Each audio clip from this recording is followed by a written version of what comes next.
નમસ્કાર બાળ મિત્રો, ધોરણ 6 વિષય ગુજરાતી. તો મેં તમને પૂર્ણાવર્તન 3 સુધી સમજાવી દીધું હતું. તો આજે તમને હું 14મો પાઠ છે સારા અક્ષર, એ પાઠ તમને હું સમજાવીશ. પણ પહેલાં દરેક બાળ મિત્રો પોતપોતાની પાઠ્યપુસ્તક કાઢે. એમાં વિષય છે ગુજરાતી, એમાં પાઠનું નામ છે પાઠ 14 સારા અક્ષર. તો એ શું છે? તો સંવાદ છે. એના કોણ છે લેખક? તો પિંકીબહેન પંડ્યા. તો આપણે જોઈએ એમાં સૌ પહેલા તો આપણને ખબર છે કે આપણે જે ને આ પાઠ લખ્યો હોય એનું આપણે થોડુંક પરિચય લઈએ છીએ અને પછી પાઠ સમજીએ છીએ. તો દરેક બાળ મિત્રો પહેલા પોતપોતાની પાઠ્યપુસ્તક કાઢો અને જુઓ. તો પાઠ છે 14 સારા અક્ષર. તો આપણે એમનું કોણ લખ્યું છે, લેખક કોણ છે? તો કે પિંકીબહેન પંડ્યા. તેમનો જન્મ થયો છે 28/5/1969. પિંકીબહેન પંડ્યાનો જન્મ અમદાવાદમાં થયો છે. તો તેઓ અમદાવાદની કોલેજમાં અધ્યાપિકા છે. હજી હાલની તારીખમાં પણ અધ્યાપિકા તે છે. તો ગુજરાતી ધ્વનિ વ્યવસ્થા, ગુજરાતી કોષ રચના અને ગુજરાતીના સહાયક ક્રિયાપદો વિશે એમણે સંશોધન કર્યા છે. તો જેને ગુજરાતી સાહિત્ય પરિષદ તથા ગુજરાતી સાહિત્ય અકાદમી તરફથી પુરસ્કારવામાં આવ્યા છે. તો અભ્યાસની સાથે સાથે વ્યવહારુ જીવનમાં સારા અક્ષરનું કેટલું બધું મહત્વ છે તે આ પાઠમાં સંવાદ દ્વારા દર્શાવ્યું છે. ચારજો ને બદલે મારજો, વંચાય ત્યારે કેવી ગડબડ થાય ને અર્થનો અનર્થ થાય તે તરફ ધ્યાન ખેંચવામાં આવ્યું છે. તો સાથે સાથે સારા અક્ષર શક્ય છે ની ચર્ચા પણ સંવાદ દ્વારા કરવામાં આવી છે. તો આ પાઠની અંદર એક અક્ષરનું કેટલું મહત્વ છે એ આ પાઠની અંદર તમે સમજો એટલે ખ્યાલ આવશે કે સુલેખન, કુલેખન, અર્થનો અને ગુજરાતી લેંગ્વેજ એવી છે કે આપણે બોલીએ છીએ પણ એના અર્થને ઘણા બધા નીકળતા હોય છે. એટલે ઘણી વખત હું પણ બોલું કે કોઈ પણ બોલે તો એના ડબલ અર્થ જ નીકળતા હોય છે. એટલે અર્થનો અનર્થ ઘણી વખત થઈ જતો હોય છે.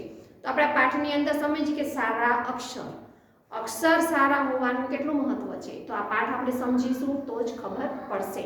તો આપણે જોઈએ આ પાઠ છે સંવાદ દ્વારા, એટલે કે વાર્તાલાપ છે. ભાઈબંધ દોસ્તારો સાથે એકબીજાની વાતો કરે છે, એમાં આપણને ખબર પડી જશે કે સંવાદમાં આપણને કેટલું બધું આ પાઠની અંદર સમજાવવામાં આવ્યું છે. તો બાળ મિત્રો ચલો આપણે પાઠ સમજીએ. તો સૌ પહેલા હાર્દિક બોલે છે કે મેહુલ, તું તો લેસન કરવા બેસી ગયો, ચલને રમવા બધા જ તારી રાહ જુએ છે. કે બધા જ મિત્રો હોય છે એ બધા મળે છે, પણ હાર્દિક છે મેહુલના ઘરે જાય છે અને શું કહે છે કે તું તો લેસન કરવા બેસી ગયો, ચલને આપણે રમવા જઈએ. તો મેહુલ શું કહે છે? આ લેસન પૂરું થઈ જાય એટલે શાંતિ ને. સાચી વાત છે, મેહુલનું કેવું સાચું છે કે સૌ પહેલા શું કરવું જોઈએ? આપણે લેસન કરવું જોઈએ. લેસન કર્યા પછી આપણે રમી શકીએ છીએ, એ વાત એની સાચી છે. લેસન જો અધૂરું રહે તો પછી એ પૂરું ના થાય. એટલે લેસન પહેલાં કરી લેવું જોઈએ અને પછી જ રમવા જવાય. તો હાર્દિક શું કહે છે? અરે વાહ, તારી નોટના પાના કેવા મસ્ત છે. લીસા, હા હવે મને ખબર પડી કે સાહેબ કામ તારી નોટ જ ક્લાસમાં કેમ બતાવતા હશે. શું કહે છે હાર્દિક મેહુલને? અરે વાહ, પછી નોટ જોઈ છે ને, તને નોટની અંદર અક્ષર જોયા તો શું કહે છે કે બહુ તારા મસ્ત અક્ષર છે. અને લીસા, પાના છે તારા નોટના કેવા છે? લીસા છે, એટલા માટે સાહેબ તારી નોટ લેતા હશે. તો મેહુલ શું કહે છે? મેહુલ બોલે છે કે મારી નોટમાં લીસા પાના છે એટલે કંઈ સાહેબ ક્લાસમાં નથી બતાવતા. શું કહે છે કે મારા નોટના પાના લીસા છે એટલા માટે સાહેબ નોટ નથી બતાવતા, પણ મારા અક્ષર સારા છે અને નોટમાં હું છેડછાડ નથી કરતો ને એટલે સાહેબ બધાને બતાવે છે. કે નોટ વિદ્યાર્થીઓ જો સારી હોય તો શિક્ષકને બહુ જ ગમે, જોવાની ગમે, સહી કરવાની ગમે, એમાંથી અક્ષર ઉકલે તો બીજાને પણ આપણે કહી શકીએ કે જુઓ આ વિદ્યાર્થીની નોટ કેટલી મસ્ત છે, કેટલા સરસ અક્ષર છે. પણ જ્યારે આપણે અક્ષર સારા હોય, આપણે ભણતા હોય તો આપણા વખાણ થાય ને બાળકો. એટલે મેહુલ એમ કહે છે કે મારા આટલા સરસ અક્ષર છે ત્યારે સાહેબ મારી નોટ લે છે. અને મારી નોટ એવી હોય છે ક્યાંય ચેકચાક થતું નથી. ઘણા શું કરે વિદ્યાર્થીઓ બોલપેનથી લખે છે તો વ્હાઇટનર માર કરે છે, પેન્સિલ હોય તો રબડથી ઘસઘસ કરશે, એટલે શું થશે? પેજ ફાટી જાય. એટલે શું કહે છે? નોટ હંમેશા કેવી રાખવી જોઈએ? એકદમ સરસ અને સ્વચ્છ. તો હાર્દિક શું બોલે છે? હા, પણ લીસા અને સરસ પાના હોય તો અક્ષર સરસ જ આવે ને, કેમ કે બચાવ તો કંઈક કરવું પડે ને. એટલે હાર્દિક શું કહે છે કે સાચી વાત છે, નોટના પન્ના લીસા હોય તો અક્ષર તો સારા જ આવવાના છે ને, પણ લખવાની પણ મજા આવે. લીસા પાના હોય તો નોટની અંદર લખવાની પણ મજા આવે, એવું હાર્દિક મેહુલને કહે છે. તો હવે મેહુલ શું જવાબ આપે છે કે લીસા પાના હોય એટલે અક્ષર સરસ આવે એવું ન હોય.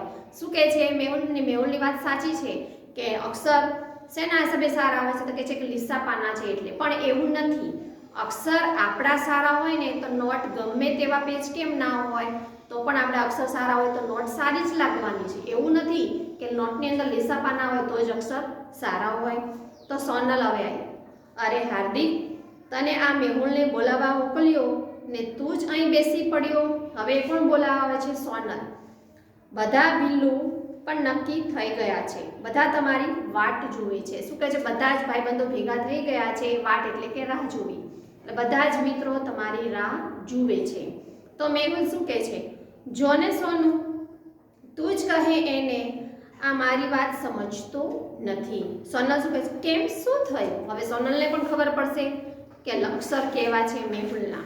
તો હવે આપણે જોઈએ કે મેહુલ બોલે છે. હવે એ મને કહે છે કે મારી નોટમાં પાના લીસા છે એટલે મારા અક્ષર સરસ આવે છે.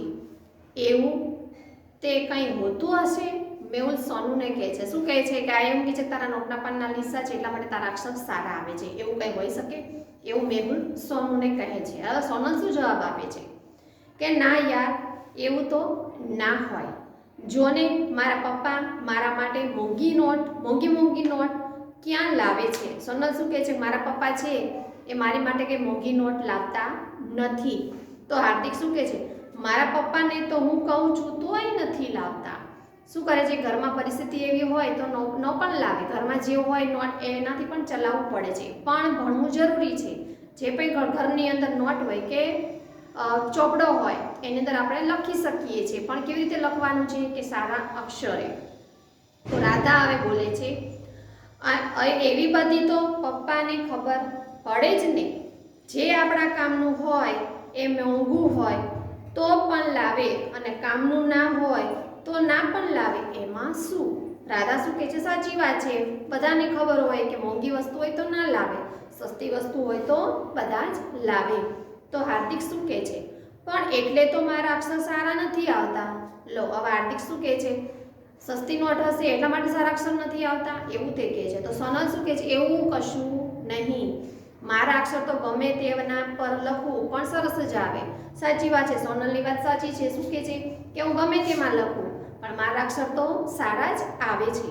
તો રાધા બોલે છે, એ તો તું અણીવાળી પેન્સિલથી લખે છે ને એના લીધે, કેમ કે અક્ષર સારા આવે એટલે બીજા બધા ઘણા બધાને તકલીફ પડે એટલે કંઈક ને કંઈક ખોટ ખાટ કાઢ્યા જ કરે, ખામી કાઢ્યા જ કરે. એટલે શું કહે છે કે તું પેન્સિલ છે એ વધારે અણીવાળી વાપરતી હશો. તો હવે અશરફ, એમાં જ તો તું આખો દિવસ પેન્સિલ છોલ કરતી હોય છે. હવે પાછું રાધાને શું કહે છે કે આખો દિવસ તું પેન્સિલ છોલે જ ને એટલા જ માટે તારા અક્ષર સારા આવે છે.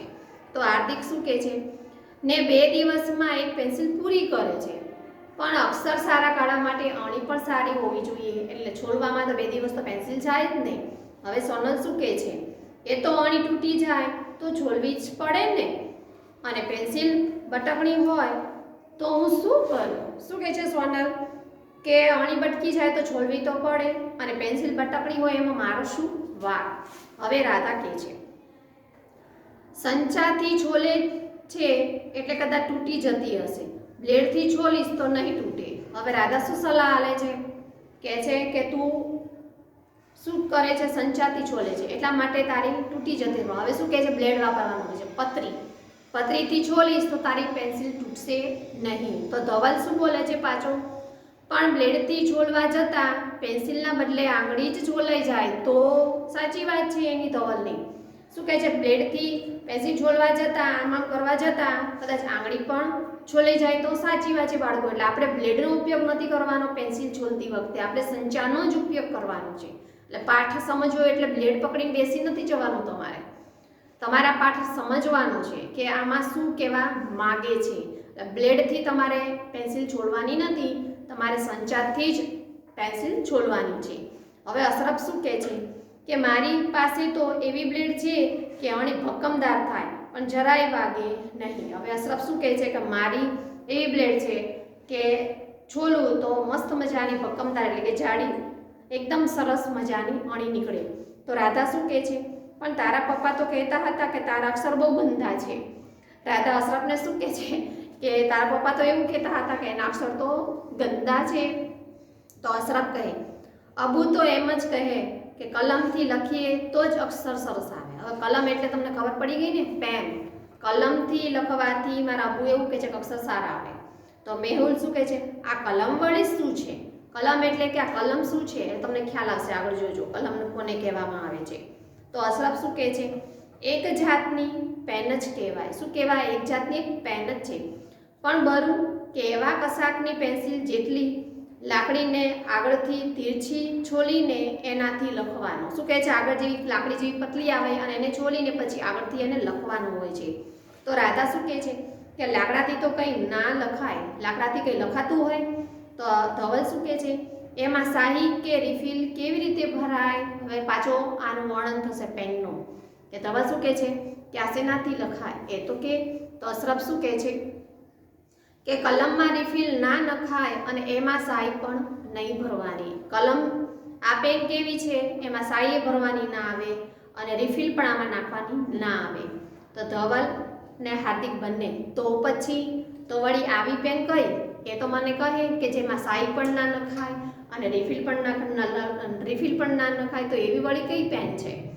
તો અશરફ કહે છે કલમને દવાતમાં એટલે કે ખડિયામાં બોળવાની અને એનાથી લખવાનું। શું કહે છે કલમ કેવી છે કે શાહીનો ખડિયો હોય એમાં એ લાકડાની પેન્સિલ અણીવાળી હોય છે એમાં બોળવાની છે અને પછી લખાય એને।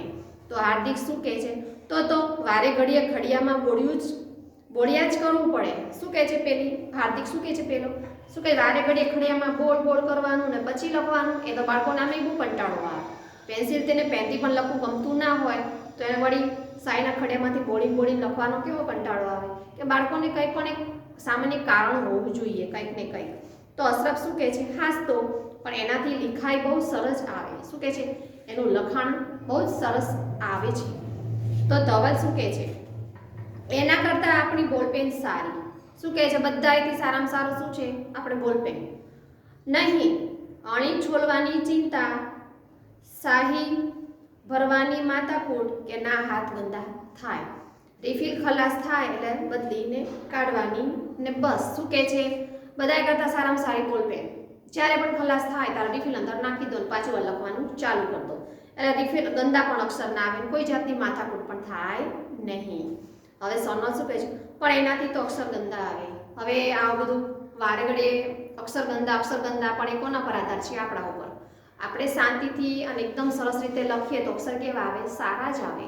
ગમે તેનાથી લખો પણ અક્ષર સારા જ આવે, પણ એ બધું આપણા ઉપર ડિપેન્ડ થાય છે કે અક્ષર સારા કાઢવા કે ખરાબ કાઢવા। તો હવે મેહુલ શું કહે છે મારા અક્ષર તો બોલપેનથી લખું તો પણ સારા આવે છે। મેહુલ શું કહે છે હું સેટ ગમે એના પરથી લખું, પેન્સિલ હોય કે પેન હોય કોઈ પણ વસ્તુ હોય તો પણ મારા અક્ષર કેવા આવે છે? સારા જ આવે છે। તો બાળ મિત્રો અહીં સુધી હું અત્યારે આ પાઠ તમને સમજાવું છું, પેજ નંબર 33 બરોબર છે।